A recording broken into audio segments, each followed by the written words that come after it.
Could the Penguin be one of the better DC series?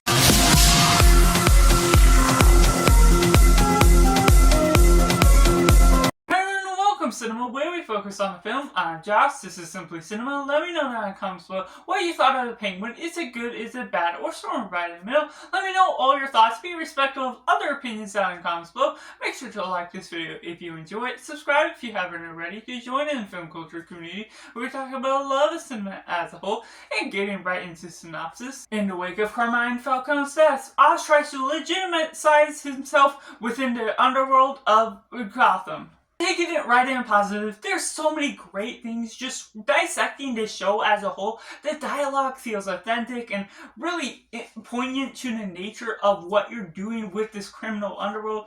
Different things where you're taking it into Gotham, but not including Batman, and still being able to sustain a good, well-natured show to being able to explore these gangsters, explore this criminal side of Gotham, include these police that are trying to figure out an investigation, but still focusing on the Penguin, which Colin Farrell is just fantastic in having all that makeup and transformation done to him day after day for the nature of this show. How that gets pulled off, the accent, certain things that go about along the way. You get ideas toward the nature and culture of these gangsters, the focusing in on families and importance of families, and Colin Farrell's transformation as a Penguin and his character growth throughout this series is something you have not seen within what we got out of the Batman, to which this acts as a sequel series that's just really clever to the nature. It could be watched apart from the Batman, but most people that are going into this show probably already seen the Batman anyways, so regardless to the nature of what that all holds, the way they dissect these different families, the Falcones, just the Cobblepots, what we get out of Oz's character as the Penguin essentially is just really great. The transformation he goes on throughout this show, just showing his sincere nature. He's not a great character. His intentions are clearly not in a good morality, but you still can get hooked onto the nature of where he is headed. His character is consistent while also growing in this hard-earned state. He's attached to his mother, and he's sort of getting attached to this Victor that ultimately goes about in this supernatural way that goes into this vulnerable state that we haven't seen from the Penguin before, and that just really sends things off in a sort of different direction that you may not be expecting, keeping this spoiler free for the nature of what you get on with the gang violence, certain fights. It's not super bloody that throws you off, but it doesn't feel like it totally needs that, to where the cinematography and the directing is just really grand, bringing this story to life. Matt Reeves was acting as a producer who directed the Batman, and having him involved with the project certainly helped aid onto the performances, to the writing. How the directing was done was just something that was paying attention to the detail and pulled it off to the fullest extent. And how we also get Carmine Falcone's daughter as Sophia, her performance as sort of the secondary character, or the villain in one sense, that's opposing the views of what we get from Oz. Her character was just incredible just as well. You get behind her, understand what's all going on. You know certain things may end up in a certain outcome just with the way things are set up, having the Penguin be the title character of the show.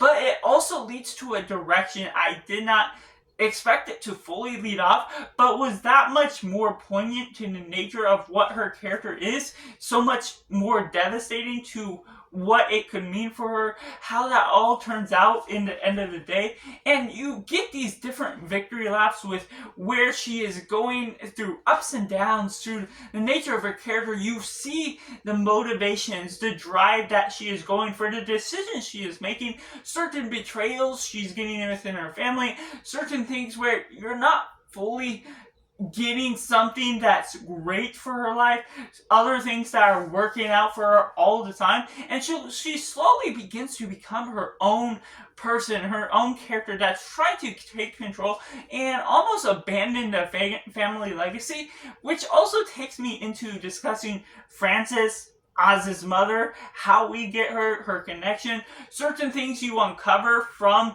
Oz's past, what all that entails with the connection with Frances, his mother, that just brings out something else to her character that's so much richer and so much more interesting to how they're building upon her character, as well as Victor, who's introduced as this one kid, gets involved, trashes Oz's cars at first, and that's how he gets caught, but then gets pulled on as a sidekick of sorts to Oz, helping him out along the way.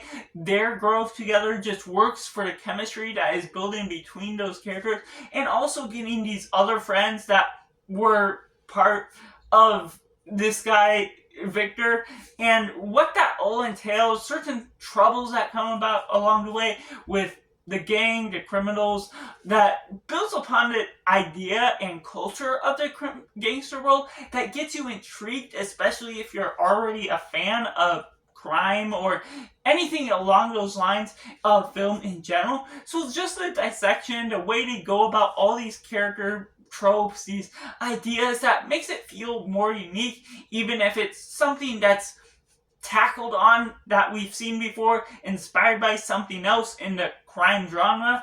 It's something that still builds upon its own roots while also taking place in this world with Batman without showing Batman at all, to the nature that still sustains itself with its own story tropes, with its own character growth, and building upon the character arcs with great direction, great cinematography. The look to how they really pull off some of these episodes is just really fantastic, and putting this into a series rather than maybe another 3-hour movie like the Batman one gave it the length that it really deserved, and really helped build upon what these characters were building up to, that made it so much better than just simplifying it into a movie, especially as sort of this side villain role to what we get into Batman.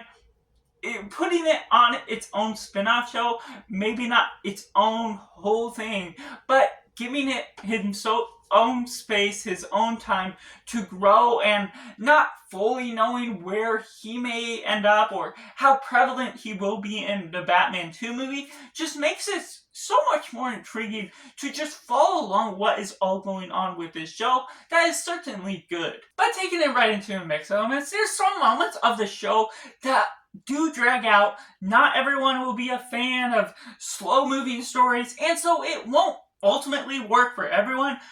People that aren't a fan of the Batman may or may not like this one.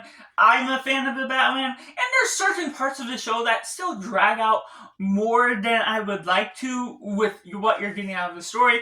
It's not always grabbing my full attention throughout each and every episode. There's certain moments that just don't click with me as well.